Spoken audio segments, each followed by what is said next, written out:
Hello and welcome to ज़रा हटके। पाकिस्तान में बच्चों पर तशद्दुद के ख़िलाफ़ कवानीन भी बहुत हैं और जो सज़ाएं हैं वो भी सख्त हैं, मगर फिर भी ये सिलसिला रुकता नज़र नहीं आता। अक्सर वाक़यात जो हैं इक्का दुक्का आपको हर महीने ही सुनने को मिलते हैं। अब ताज़ा तरीन जो वाक़या है सैटरडे यानी हफ्ते के दिन सोशल मीडिया पर एक वीडियो गर्दिश करनी शुरू हुई जिसमें एक बच्ची दिखाई गई। वो बच्ची जो है वो बता रही है कि उसको कैसे तशद्दुद का निशाना बनाया गया। पहले वो वीडियो देख लें फिर हम आगे चलते हैं।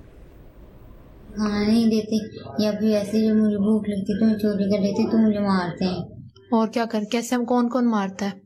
बाजी मारा भी मारते हैं और मुझे अंकल भी मारते हैं। अंकल भी मारते हैं?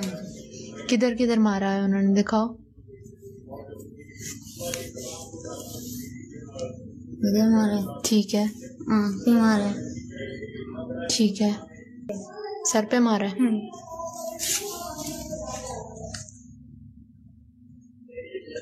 ठीक है। किसने मारा है? किस चीज से मारा है? बेल्ट के साथ। बेल्ट के साथ? कब मारा है? जब मैं चोरी करती रात को। रात को मारते हैं? तो खाना क्यों नहीं देते? चोरी करती हूँ इसलिए कहते कि खाना नहीं देना। तो वैसे देते हैं? वैसे भी किसी टाइम नहीं देते। मैंने इनको कहा कि मुझे खाना दे दिया कर, मैं चोरी नहीं करूँगी पर, लेकिन फिर नहीं देते। पहले देते। मैंने कहा जब नहीं चोरी की तो इन्होंने कहा कि हम तुम्हारा खाना बंद कर देंगे।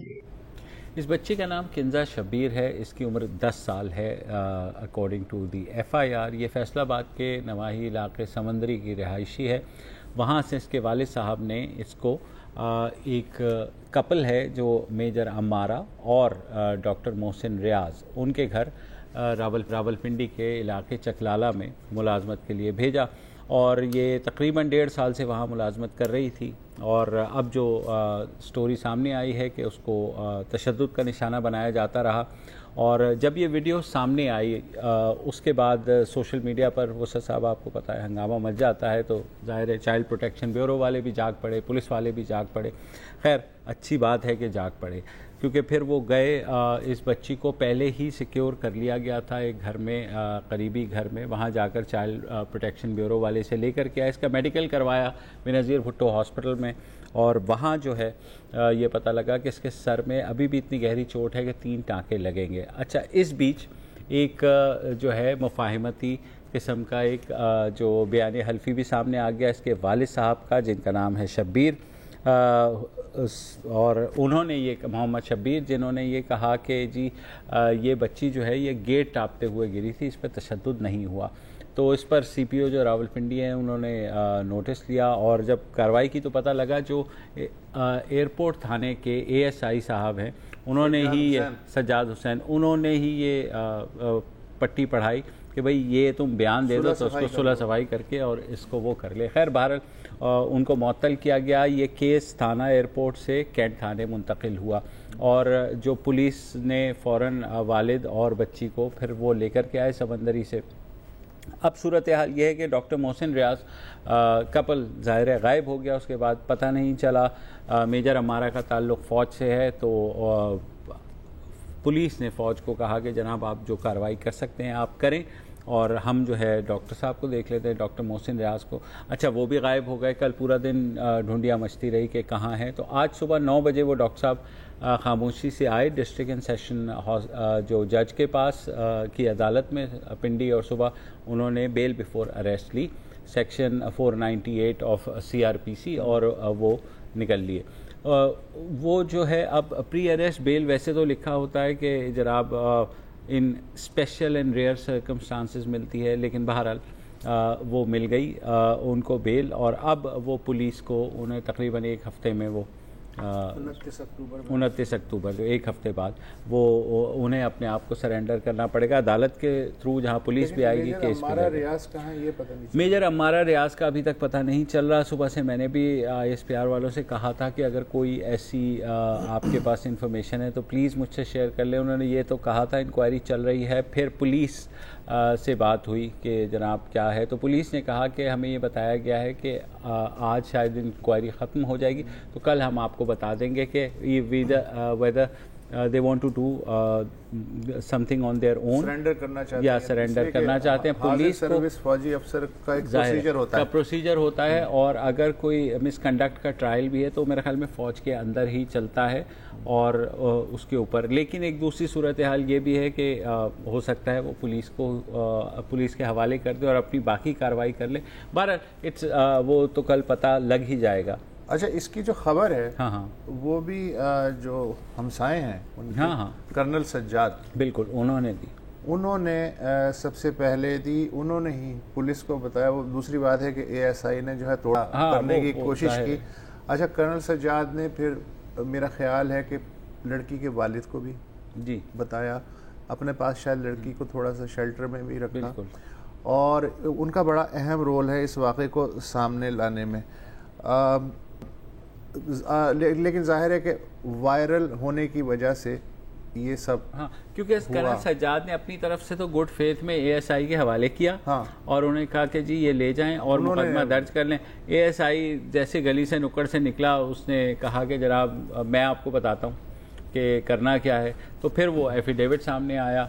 अच्छा, जैनब के वो क्या नाम, तैयबा केस जो था पिछले साल का, बिल्कुल, वो उसमें आप ये देखें कि उसमें भी हमसाए जो हैं, हाँ, वो बताते हैं, बिल्कुल। इसका मतलब है कि सोसाइटी अवेयर है, हाँ, अपने काम से काम नहीं है, बेहिसी का उतना आलम नहीं है। दूसरी बात ये कि उसमें बड़ा ड्रैग करने की कोशिश की गई थी, बहुत सारे ड्रामे बीच में आ गए थे। लेकिन अच्छी बात यह है कि अब लोग इतने अवेयर हो चुके हैं कि ये जो किन्जा केस है, जैसे ही सामने आया है फौरी तौर पे कार्रवाई हुआ है। हाँ। और उस केस में भी देखिए कि 1 साल की सजा हुई थी इनिशियली, और फौरन बेल हो गई थी। हाँ। जब उन्होंने अपील की जज साहब और उनकी वाइफ ने, तो इस्लामाबाद हाई कोर्ट ने उनकी सजा बढ़ा के 3 साल की। उन्होंने कहा नहीं, आपका जुर्म ज्यादा है। तो एक अच्छी बात है कि सजाएं जब तक आप नहीं देंगे तो शायद ये नहीं रुकेगा। खैर, हाँ, मैंने आज बात की जो ह्यूमन राइट्स के मिनिस्टर हैं शीरी मजारी, उनसे थोड़ी देर पहले रिकॉर्डेड है, और उनसे मैंने यही पूछा कि ये केस तो ऐसे होते रहेंगे, लेजिस्लेशन के हवाले से क्या मजीद हो सकता है, क्या नहीं, पहले सुनिए वो क्या करते हैं। जो कवानीन है, हाँ, उनको ही मेरा ख्याल है अगर इम्प्लीमेंट कर लें तो मजीद लेजिस्लेशन की जरूरत नहीं है। वो उन्होंने एएसआई वाले जो चक्कर है ना, बयाने हल्फी, हाँ, और मैं माफ करता हूँ, हाँ, और वो ये अगर यही बात मैंने उनसे पूछी कि जनाब क्या लेजिस्लेशन ज़रूरी है, उनका ये ख्याल था इम्प्लीमेंटेशन। सुनिए शीरी मजारी साहब ने क्या कहा। साहिबान, देखिए जी, चाइल्ड प्रोटेक्शन एक्ट इस्लामाबाद में तो काफी स्ट्रॉन्ग बन गया है और उसकी इम्प्लीमेंटेशन हमने शुरू कर दी है हमारी मिनिस्ट्री ने। बाकी शहरों में एक्चुअली डोमेस्टिक वर्कर्स के कवानीन हैं ऑलरेडी, पंजाब का तो डेफिनेटली है। और प्रॉब्लम हमें जो आती है कि ये कवानीन इम्प्लीमेंट नहीं होते ठीक तरह। अगर कोई केस पब्लिक में आ जाए तो फिर उसकी इम्प्लीमेंटेशन शायद हो भी जाए, लेकिन एज अ नॉर्मल रूटीन हम अपने कवानीन को इम्प्लीमेंट नहीं करते। Pakistan is the most overly legislated country. जितने कवानीन पाकिस्तान में पास हुए हैं और इस वक्त हैं स्टैट्यूट बुक्स में, बहुत कम मुल्कों में होंगे, लेकिन उसकी इम्प्लीमेंटेशन जो है वो कोई नहीं करता। हम कवानीन पास कर देते हैं और फिर भूल जाते हैं ये। और हमें पूरा चाइल्ड प्रोटेक्शन का ना सिर्फ एक्ट चाहिए जो कि है एक्चुअली, लेकिन मैकेनिज्म्स फॉर इन्फोर्समेंट चाहिए। लेकिन हमें इस्लामाबाद के लिए, फेडरल टेरिटरी के लिए, डोमेस्टिक वर्कर्स के लिए भी बिल चाहिए, जो कि अब हमारी मिनिस्ट्री उस पे काम कर रही है और इंशाल्लाह हफ्ते तक हम एक बिल बना लेंगे, फिर लॉ मिनिस्ट्री को भेजेंगे। लेकिन साथ साथ हमें इम्प्लीमेंटेशन मैकेनिज्म चाहिए। ऐसे कवानीन होने चाहिए जिसकी इम्प्लीमेंटेशन आराम से हो सके। मोर और लेस आप वाली बात है उनकी कि इम्प्लीमेंटेशन का प्रॉब्लम है। मेरा ये ख्याल था कि एक हाँ, आप सर बिल्कुल, आप भी बड़े हैं, वो भी मोहतरम हैं, हाँ, नहीं आपसे तो अच्छा। बात ये कि क्या सिर्फ इम्प्लीमेंटेशन की हद तक है या माइंडसेट जो है वो हमारा ऐसा है? क्योंकि अक्सर आपने देखा होगा यहाँ कराची में भी, सिंध में भी, मतलब इस पूरे सूबे में बदल रहा है। मैंने यही इनसे पूछा कि आहिस्ता आहिस्ता है वही आप वाली बात कि तैयबा केस में सजा हुई है, तो अब देखें प्रेशर पड़ा है और उन्हें भी छुप के आके ज़मानत देनी पड़ी है, बजाय इसके कि सीना तान के वो उस तरीके से नहीं आए। और जो पहला इनिशियल जो सीज फायर कह ले या जो उनका वो तस्फिया था उसको पुलिस ने खुद रिजेक्ट किया, which is good on part of CPO Rawalpindi के। उन्होंने इस चीज़ को खुद इनिशिएट किया और अपने एक एएसआई को जो है वो उन्होंने सस्पेंड भी किया। श्री मजारी साहिबा से मैंने ये पूछा कि जनाब तो फिर माइंड सेट कैसे तब्दील होगा, अगर लॉज हैं तो सुनिए क्या कहती हैं।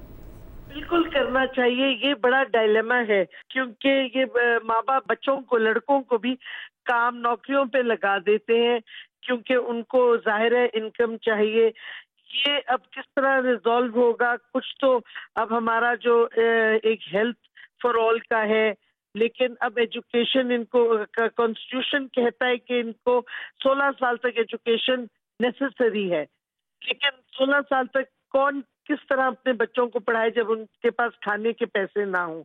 तो ये बिल्कुल एक मसला है, लेकिन हम समझते हैं कि कवानीन जरूरी हैं जिसमें बच्चे घरों में ना काम करें, क्योंकि घरों में कोई प्रोटेक्शन नहीं हो सकती, कोई रिस्पॉन्सिबिलिटी नहीं लेता कि अगर उन बच्चों के साथ जुल्म हो तो आगे क्या किया जाएगा। माँ बाप दस्तखत, जो कागज उनको देते हैं वो दस्तखत कर देते हैं, अपनी बच्चों की जानों के साथ खेलते हैं। अब किस तरह हम बैलेंस स्ट्राइक करेंगे कि वो जो गरीब खानदान है जिनको मजबूरन बच्चों को नौकरी के लिए भेजना होता है, कैसे उनको कोई ऑल्टरनेट हम दें। एक तरफ वो बैलेंस करना है और दूसरी तरफ कैसे हम अपने जो प्रिविलेज क्लास है उसको समझाएं कि आप बच्चों को नहीं घर में मुलाजिम रख सकते, उन पे वो जुल्म नहीं कर सकते जो आपका आम इन रूटीन करते हैं। ये तो है किंजा केस। अब कराची में कल ये खबर आई कि हाला के इलाके में एक हिंदू बच्ची है 11 साल की, मोनिका। हाला हैदराबाद के करीब है। तो वो जो है वहाँ से उसको अगवा किया गया। आप कह लें कि एक जो है शख्स जो शादीशुदा था पहले से, वो ले गया और उसने शादी भी कर ली। उम्र क्या थी? उम्र जो है उसकी 47। लड़की की उम्र 11 साल। 11 साल की लड़की, 11 साल की बच्ची है ना। और मेरे ख्याल में हमारे फोर्स्ड मैरिजेस में जो है ये वो तो छोड़े। अच्छा, सिंध में आपको पता है ये होता है कि वो उसको मजहब का वो दिया जाता है कि हमने इस बच्ची को मुसलमान करके शादी कर ली, तो सिंध में नहीं, हर जगह। हाँ, हर जगह, पंजाब में। हाँ, पंजाब में भी जाहिर है, लेकिन यहाँ क्योंकि सिंध में हिंदूज की पॉपुलेशन ज़्यादा है तो बहुत ज़्यादा ये वाक़यात देखने में आते हैं। तो ये हुआ है और उस पर फिर मैंने बात भी की मुर्सा वहाब से कि आप कुछ कर रहे हैं। तो उन्होंने कहा कि पुलिस ने केस रजिस्टर किया है और उन्होंने जो उनके घर वाले हैं दोनों, जो टिपिकल पुलिस वाला होता है कि दोनों को आकर के बिठा दिया कि पहले उन्हें आप जब तक उन्हें बाजियाब नहीं करेंगे तो आप तो नहीं जा सकते। दोनों अब होगा ये कि लड़की का होगा घेराव और अदालत का होगा घेराव और थाने का होगा कि ये तो जनाब नहीं हो सकता, इसके वालिदैन तो नहीं मिल सकते। हाँ, वही जो होता है। सही बात है। श्री मजारी साहिबा भी खासी कंसर्न थी, उन्होंने भी कहा कि चेक कर रही हैं वो। तो सुनिए श्री मजारी साहिबा का इस बारे में क्या कहना है। बिल्कुल, मोनिका उसका नाम है और मैं आपको, I don't want to repeat the words, हमारे जो पॉइंट पर्सन है हमारी मिनिस्ट्री के, हु इज वेरी एफिशिएंट, उन्होंने फोन किया हाला के थाने में जिधर जिस इलाके में ये केस है, आज ही का ये वाकया है। जो पुलिस वाले ने उसको जवाब दिया, आई एम शॉक्ड।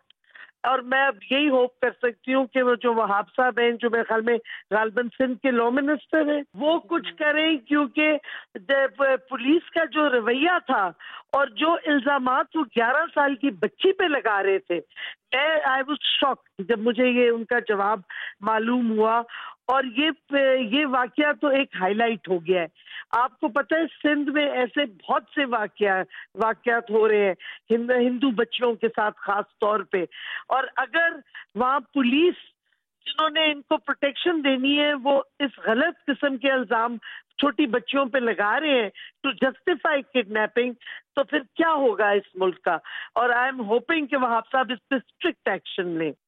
अच्छा, the minister is shocked but we are not, क्योंकि ये वाक़यात इस तवातुर के साथ हो रहे हैं कि इनके तदारक के लिए भी अब जाहिर है यहाँ पे भी लेजिस्लेशन हुई हुई अच्छा, है। वाक़यात ये बिल्कुल एक तरह से होते हैं हाँ। कि लड़की अगवा हुई, उसका मज़हब तब्दील करवाया और फिर उससे शादी कर ली गई, लेकिन हमारे जो रिएक्शंस हैं वो भी एक ही तरह के होते हैं। बिल्कुल कि नहीं होना चाहिए और ये क्या हो रहा है और मैं यूं कर लूँगा वो कर लूँगा।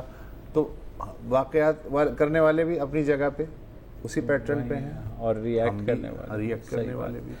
लेकिन बहरहाल कमसिनी की शादी तो खुद जुर्म है। सबसे बड़ी ट्रेजेडी ये है कि जब ट्रेजेडी क्लीशे बन जाए। सही बात ये है। एक वक्फा ले लें।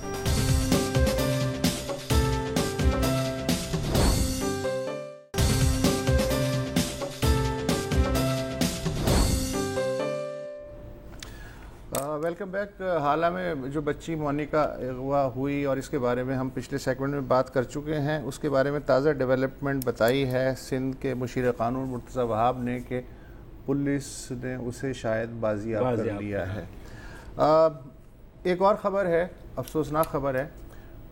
आपको याद होगा कि जो अरब स्प्रिंग शुरू हुई थी वो त्यूनिस से शुरू हुई थी, और त्यूनिस में कैसे शुरू हुई थी कि एक सब्ज़ी फ़रोश था मोहम्मद बुज़ैद, उसका लाइसेंस जो है वो मनसूख हो गया था और पुलिस उसे मुस्तकिल तंग करती थी। तो एक दिन तंग आके उसने बल्दिया के दफ्तर के सामने ख़ुद को आग लगा ली। उसको क्या आग लगी, पूरे मशरिक़ वस्ता में आग लग गई और उसके असरात आज तक है। लेकिन सनीचर को कराची में जो वाक़या हुआ है, इसका ये मतलब नहीं है कि वो भी इसी तरह रजिस्टर होगा। एक रिक्शा ड्राइवर है खालिद, उसने सनीचर को ये सदर का जो इलाका है इसमें CPO के दफ्तर के सामने ख़ुद को पेट्रोल छिड़क के आग लगा ली और फिर उसे सिविल अस्पताल के जो बर्न्स वार्ड है उसमें दाखिल कर दिया गया। आज वो चल बसा और उसकी नमाज जनाजा अदा कर दी गई। आग उसने यूँ लगाई, मरने से पहले जो उसने बयान दिया कि कोई ASI है मोहम्मद हनीफ, वहाँ ड्यूटी पे होता है, तो अक्सर ये वहाँ से गुज़रता था, तो कभी 50 कभी 100 इस तरह जो है वो चलता रहता था। सैटरडे को मोहम्मद हनीफ ने इससे कहा पैसे, तो इसने कहा जी मेरे पास तो अभी 50 रुपये हैं, अभी ताज़ा दिहाड़ी शुरू हुई है। उसने कहा नहीं जी 100 रुपये दो। इसका दिमाग घूम गया, इसलिए कि प्रैक्टिस मुस्तकिल हो रही थी इसके साथ। तो हनीफ ने इसको 150 रुपये का चालान थमा दिया फॉर नथिंग। इसने जनाब पेट्रोल निकाला और ख़ुद को आग लगा ली और आज वो मर गया। अब ASI जो है वो कह रहा है कि मैं तो इसे जानता ही नहीं, मैं तो इससे कानून पे अमल कराने की कोशिश कर रहा था, लेकिन जाहिर है कि ये काम कैसे चल सकता था। अदालत में पेश हुआ, उसके ख़िलाफ़ FIR कट गई है और अदालत ने उसका ज़मानत तो ले ली थी, लेकिन ज़मानत उसकी ली थी जब ये मरा नहीं था। अभी ज़मानत ले ली थी 1 लाख रुपए की, लेकिन 1 लाख रुपए ज़ाहिर है उसके पास नहीं थे फौरी तौर पे, तो वो जेल में है।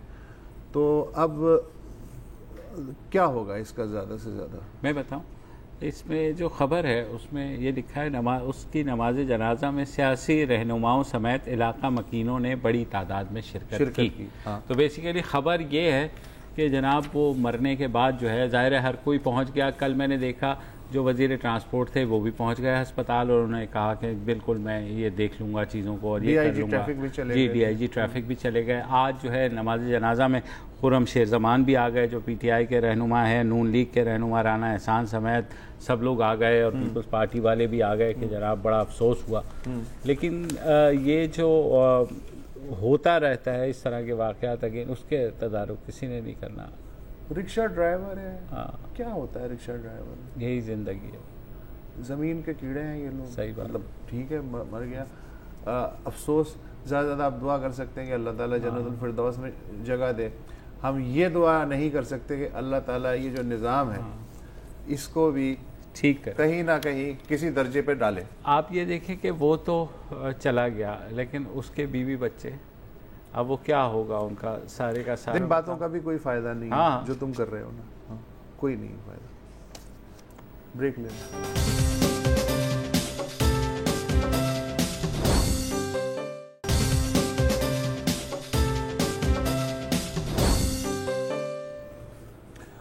Welcome back. भारत के मकबूजा कश्मीर में बल्दियाती इंतखाबात मरहलावार हो रहे हैं, लोग बैठे रहते हैं, पोलिंग का अमला, वोटर नहीं आते। तशद्दुद की जो लहर है उसका ग्राफ कभी नीचे हो जाता है, ऊपर हो जाता है। ताज़ा तरीन जो लहर है उसमें कल ही 9 और कश्मीरी शहीद हो गए हैं, 3 भारतीय फ़ौजियों से मुकाबला करते हुए, और 6 शहरी उस वक्त शहीद हुए जब फ़ौज ने एक घर को धमाका खेज़ मवाद से उड़ा दिया। पाकिस्तानी वज़ीर आज़म इमरान ख़ान ने कश्मीर में जो ताज़ा हलाकतें हैं उसके दौर पे तशवीश का इज़हार किया है और एक बार फिर जोर दिया है कि बातचीत ही वाहिद रास्ता है इस मसले के हल का। इस दौरान सहाफ़ी हैं एक संतोष भारतीय, सरकर्दा सहाफ़ी हैं, उन्होंने कश्मीर का 4 रोज़ा दौरा करने के बाद वज़ीर आज़म मोदी के नाम अखबार है राइजिंग कश्मीर, उसमें खुला ख़त लिखा। उसमें कुछ चीज़ें बड़े मज़ेदार हैं। आपको पता है मैं खुद राइटर हूँ तो मैं तो बिल्कुल ढह जाता हूँ। संतोष भारतीय ने लिखा कि कश्मीर तो मोदी जी हमारे पास है मगर कश्मीरी हमारे साथ नहीं है। जिस कश्मीरी के हाथ में पत्थर नहीं है उसके दिल में पत्थर है। गुस्से का उसके ये आलम है कि लोग आगे बढ़ गए हैं, लीडर पीछे रह गए हैं। बिल्कुल वही माहौल है जो 1942 के हिंदुस्तान में अंग्रेज़ के ख़िलाफ़ कांग्रेस की हिंदुस्तान छोड़ दो आंदोलन के दौरान था। आदरणीय प्रधानमंत्री जी, कुछ लोग आपके कान भर रहे हैं कि हर कश्मीरी पाकिस्तानी है। हाँ, वहाँ हर दरख्त, हर मोबाइल टावर पे पाकिस्तानी झंडा लहरा रहा है, मगर लोग कहते हैं कि चूँकि भारत पाकिस्तान से नफ़रत करता है लिहाजा हम भारत को और चिढ़ाने के लिए पाकिस्तानी झंडे लहराते हैं। मोदी जी, क्या आप मुझे समझाएंगे कि पाकिस्तान जिसकी अपनी माली हालत इस वक्त पतली है, वो रोज़ाना हर पथराव करने वाले लड़के को 500 रुपये दिहाड़ी कैसे दे रहा है? क्या हम वाकई इस कहानी पर यकीन कर लें कि हमारा इंतज़ामी ढांचा इतना बेकार हो चुका है कि एक भी ऐसा शख्स हाथ नहीं आ रहा जो इन लौंडों को 500 रुपये देते हुए रंगे हाथों पकड़ा जाए? क्या हम वाकई यकीन कर लें, क्या पाकिस्तान वाकई इतना ताकतवर है कि उसके एक इशारे पे 60 लाख कश्मीरी, वो कहता है तो उड़ जाते हैं, वो कहता है तो बैठ जाते हैं? कश्मीरी तहरीक का ताल्लुक़ सिर्फ पाकिस्तान से जोड़ना सिवाय अफसाना तराजी के कुछ नहीं। कश्मीरी हर उस टीवी चैनल और एंकर को जानते हैं जो नफ़रत और जहर फैला रहा है। शायद मेरे कुछ सहाफ़ी दोस्त पार्लियामेंट के मेंबर बनने की आस में अपनी असल ज़िम्मेदारी यानी सहाफ़त को भूलते जा रहे हैं और मुल्की सालमियत और इत्तेहाद से खिलवाड़ करने से भी बाज नहीं आ रहे हैं। संतोष भारतीय आगे लिखते हैं कि सबसे ख़तरनाक बात यह है कि हर फ़ौजी को बताया गया है कि जो भी मुखालिफ नारा लगाए उसे कुचल दो, वो अलहदगी पसंद है। इसके बजाय हम ये एतराफ़ नहीं करते कि 70 साल से हम ऐसी पॉलिसियों पे अमल कर रहे हैं जो हमेशा कश्मीरी अवाम के मफादात के ख़िलाफ़ रही हैं। 1952 से अब तक कश्मीर में जो भी बच्चा पैदा हुआ उसने जमहूरियत का सिर्फ नाम सुना है, आँखों से नहीं देखा। यार क्या ज़बरदस्त लेटर, बहुत ही। वो बस फ़ौज, नीम फ़ौजी दस्तों, गोलियों, बंदूकों, लाशों, इज्तमाही कब्रों, गायब अफराद, टॉर्चर और इज्तमाही असमतदरी से वाक़िफ़। क्या कश्मीरी की किस्मत में यही है कि वो भारत के दीगर इलाक़ों के शहरियों को हासिल बुनियादी जमहूरी हुकूक़ के बरक्स सिर्फ गोलियों और बंदूकों के साए में ही ज़िंदा रहे या फिर मर जाए? हर कश्मीरी को यकीन है कि रियासती हुकूमत बेइख्तियार है। असल इख्तियार आर्मी, इंटेलिजेंस और दिल्ली में बैठे चंद ब्यूरोक्रेट्स के पास है। कश्मीरी ख़ुद को ऐसा ग़ुलाम समझते हैं जिन्हें खाना तो मिल रहा है मगर ज़िंदगी की गारंटी नहीं है। मोदी जी, क्या आपको मालूम है कि कश्मीर के लिए जो भारी भारी रकूमात तरक्याती बजट के नाम पे दी जाती हैं उसका फल कभी भी आम कश्मीरी की झोली में नहीं गिरता? मोदी जी, आप तो दिल जीतने के माहिर हैं, तो फिर आपका ये जादू कश्मीर में क्यों नहीं चल रहा? आप क्यों उन्हें मुसलसल खौफ की ज़िंदगी से आज़ाद नहीं करा सकते कि जिसमें कश्मीरी 70 साल से जी रहे हैं? संतोष भारतीय। ये है लेटर। बहुत ही ज़बरदस्त उन्होंने लिखा है और मेरे ख्याल में ऐसी अक्कासी की है कि जो शायद कोई भी नहीं कर सकता और ये सहाफ़ी ही ऐसा लिख सकता है। अच्छा, इस तरह के ना कई ये तो 4 रोज़ा दौरा कर गए, इस तरह के जो सिविल सोसाइटी के जो मेंबर है ना, बिल्कुल ह्यूमन राइट्स वाले, लॉयर्स और पॉलिटिशियंस और x bureaucrats, even x journal, वो जाते रहते हैं। अच्छा, और जब वो आते हैं, वो बेचारे वहाँ प्रेस कॉन्फ्रेंस करते हैं दिल्ली में, वो कवरेज हो जाती है उसकी, अंग्रेज़ी अखबारात में ज़्यादा हो जाती है, हिंदी अखबारात में घास नहीं डाली जाती। तो कमोबेश सबकी यही बात होती है, ये है। अच्छा, अब चूँकि एक ज़माना था कि सिर्फ अरुंधति राय चीखती थी, आपको याद होगा, बिल्कुल, लेकिन अब अरुंधति राय जो हैं वो अब ज़्यादा बात नहीं करती, बाकी लोग जो हैं वो बात करने लगे हैं। रेजिस्टेंस कम सही, लेकिन अच्छी बात यह है कि विद इन इंडियन सोसाइटी अब भी रेजिस्टेंस है, कुछ ज़मीर की आवाज़ पे बात करने वाले लोग हैं अब भी। और इन इंतखाबात में श्रीनगर में अगर खाली 6.2% वोट कास्ट हुआ है, सोचें ज़रा कि मतलब इस हद तक वो है, कश्मीरी बददिल हुए हैं और हुर्रियत रहनुमाओं को दौड़ पकड़ के अंदर कर देते हैं, सरकारी मुलाजमीन की फैमिली। बिल्कुल ऐसा ही होता है। एक वक्फा ले लें।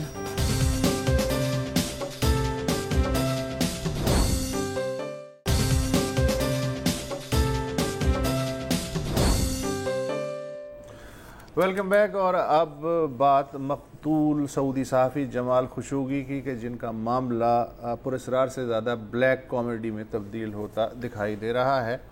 आज ख़बर आई कि सऊदी बादशाह सलमान बिन अब्दुल अज़ीज़ और उनके वली अहद मोहम्मद बिन सलमान ने जमाल खशोगी के बेटे से फ़ोन पे ताज़ियत की और दुख का इजहार किया और उनके लिए दुआ की, बुलंद दर्जात की। अच्छा, रोज़ाना एक नई तावील और एक नई कहानी जो है वो सामने आ रही है। 3 अक्टूबर से लेकर कहानी यहाँ से शुरू हुई थी कि जमाल खशोगी जिस दरवाजे से आए थे उसी दरवाजे से वापस चले गए, हमें क्या पता। पहली कहानी ये थी 3 अक्टूबर को। फिर ये कहानी आई कि नहीं साहब, जमाल शायद पिछला जो कौंसल खाने का दरवाज़ा था उससे बाहर निकल के गायब हो गए। फिर सऊदी वज़ीर ख़ारजा का बयान आया 2 दिन पहले, फॉक्स न्यूज़ से उन्होंने इंटरव्यू कि जनाब वो मारपीट हो गई थी और घूंसेबाजी हुई, मर गए वो, और लाश तो हमें क्या पता लाश कहाँ चली गई।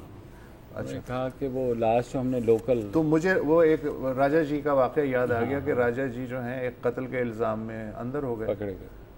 तो दोस्त अहबाब आए, उन्होंने कहा राजा जी क्या होया है? कि पता नहीं जी, ये पुलिस वाले आखदे ने कि मैं कोई डंडा जिया मारिया है तो वो मर जा गया है। तो इस तरह की ये कहानी है, बिल्कुल ताज़ा। अच्छा, चूंकि नई कहानी रोजाना आ रही है। अच्छा, ऐसी कहानी आ रही है कि जो ट्रम्प है वो तक अब कह रहा है कि भैया क्या कर रहे हो यार। ये भी ताज़ा कहानी रॉयटर की आई है जिसे अल जज़ीरा ने शाया किया है।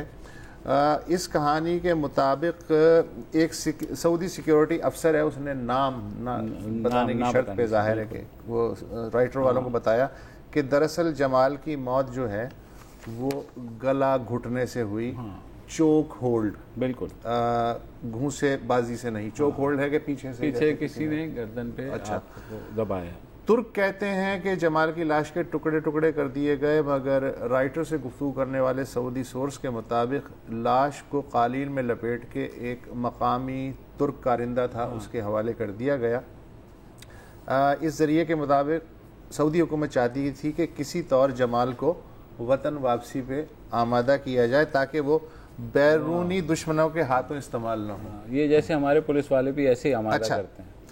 चुनाचे सऊदी इंटेलिजेंस के डिप्टी सरबरा अहमद अल असीरी, उन्हें बरतरफ कर दिया। अहमद अल असीरी ने इंटेलिजेंस और सिक्योरिटी इदारों के 15 अहलकार इस्तांबुल भेजे ताकि वो जमाल खशोगी को वतन वापसी पे कायल कर सके।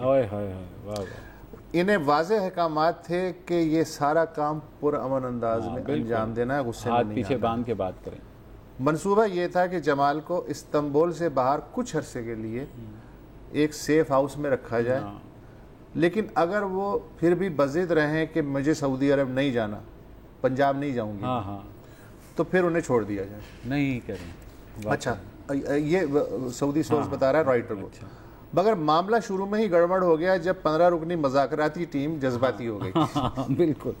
मारपीट शुरू हो गई। जमाल खुशोगी ने कहा कि वो यहाँ से जाना चाहता है, बाहर उसकी मंगेतर जो है उसका इंतज़ार कर रही है, अगर जल्दी ना गया तो फिर ये मामला तुर्क हुक्काम के नोटिस में आ जाएगा और फिर खामखा बात बढ़ जाएगी। जमाल ने टीम के एक रुकन है माहिर मुतरब, उनसे कहा कि क्या तुम मुझे अगवा करना चाहते हो? तो भाई मुतरब ने कहा कि हाँ, हम तुम्हें बेहोश करके अगवा करेंगे। जब जमाल ने चीखना शुरू किया तो टीम घबरा गई। एक आदमी ने उन्हें खामोश करने के लिए मुंह पे हाथ रखा और पीछे आके गला जकड़ लिया। उन्होंने तो जमाल को सिर्फ चीखने से रोकने की कोशिश की थी, मगर वो मर गए। हालांकि मारने का कोई इरादा नहीं था, शायद उनकी उम्र ज़्यादा थी, लिहाजा वो ये दबाव बर्दाश्त ना कर सके। अच्छा, लेकिन अभी ये कहानी ख़त्म नहीं हुई है। सुने तो फिर सऊदी सोर्स राइटर को बताता है कि जो टीम थी उसने जमाल की लाश को एक कालीन में लपेट के गाड़ी में रखा और एक मकामी एजेंट के हवाले कर दिया। तुर्क हुकाम अब इस्तांबुल के करीब बलगराद जंगल और 90 किलोमीटर परे यालुवा कस्बे के जो मज़ाफ़ात हैं उन्हें छान रहे हैं कि वहाँ से शायद लाश मिल जाए। इस दौरान टीम के एक रुकन है मुस्तफ़ा मदनी जमाल, उन्होंने खुशबू के कपड़े पहने, चश्मा लगाया, एप्पल वॉच कलाई पे बांधी और पिछले दरवाजे से निकल गए ताकि कैमरे में ऐसा लगे कि जमाल खुशबू निकल गया, पिछले दरवाजे से निकल गया। मजे की बात यह कि उस तस्वीर में जो जूते जो है ना वो फर्क थे। अच्छा ठीक है, हो जाता है यार। इसके बाद टीम ने एक रिपोर्ट भी तैयार की कि जमाल को पिछले दरवाजे से निकाल दिया गया। मुस्तफ़ा मदनी इस्तांबुल के सुल्तान हमीद डिस्ट्रिक्ट में एक पब्लिक बाथरूम तक जाते हुए देखा गया, वो कैमरों से ट्रेस हो जाता है। फिर वो दोबारा वो नए कपड़े पहन के, अपने कपड़े पहन के बाथरूम से बाहर निकला और हुजूम में गुम हो गया। सऊदी ज़राए कहते हैं कि शाही हुकूमत ने 15 रुकनी टीम और 3 मज़ीद अफराद को नज़रबंद कर दिया है। उनसे पूछगछ हो रही है कि उन्होंने मनमानी क्यों की। लेकिन एक सवाल जो है वो उसका जवाब भी, कई सवालों के जवाब नहीं, इसका भी जवाब नहीं है कि मज़ाकराती टीम में फोरेंसिक एक्सपर्ट और इतने ज़्यादा फौजी अफसर क्यों शामिल थे? कोई सिफारतकार क्यों नहीं था, जो कि आमतौर पे जिसका काम ही मज़ाकरात करना होता है। सिफारतकार ने बेचारे ने, वो काउंसिल जनरल ने कहा कि यार मेरे सामने नहीं करो, उन्होंने कहा तू चुप बैठ, तूने अगर जाना है सऊदी अरब तो भाई तो खामोश बैठ जा, जान अजीज है। दूसरी बात यह कि मज़े की कल जो है तुर्क सदर जो हैं तैयब अर्दोआन, उन्होंने ऐलान किया हुआ है कि वो मंगल के रोज़ जो है तमाम राजों से पर्दा उठाएंगे। अब तुर्की के जो जंबील है उसमें क्या क्या है, असल कहानी तो वहीं से आएगी, क्योंकि अपेरेंटली तो सऊदियों ने मामला घुमा दिया था, मगर तुर्कों ने इसको बिट्स एंड पीसेस में रिलीज कर ऐसे ही मामला घुमा रहे हैं। जैसे वो मेरा 5 साल का बेटा है ना, वो कह रहा है कि फिर मैं जब बाहर गया ना तो फिर मैंने देखा है जो चील है ना वो एक बच्चे को उठा के ले गई, और सऊदी कह रहे चुप कर जाओ, बस आगे नहीं बोलना। अच्छा, लेकिन मैं इंटरेस्टेड हूँ कि तैयब अर्दोआन उस वीडियो कैसेट को, टेप को जारी करते हैं या नहीं, ऑडियो। ये इंटरेस्टिंग है। तो कल भी हम इस मामले में बात करेंगे, कल भी खासी डेवलपमेंट्स होंगी। आज के लिए इतना ही, इजाज़त दीजिए, खुदा हाफ़िज़। अस्सलाम वालेकुम। अगर आपको हमारे शो पसंद आया है तो प्लीज़ हमारे YouTube चैनल को सब्सक्राइब करें, और अगर मुनासिब समझे तो इस वीडियो को लाइक भी कर लें, तो कोई हर्ज नहीं है, और शेयर भी कर लें और कमेंट भी कर दें, वरना वो सब ऐसे ही लिखते रहें। और ये जो दोनों कह रहे हैं ये कर लें जी प्लीज़, नहीं तो हमें भी घर जाना है, मैं आपके कंप्यूटर में नहीं रहना 24 घंटे। सही बात।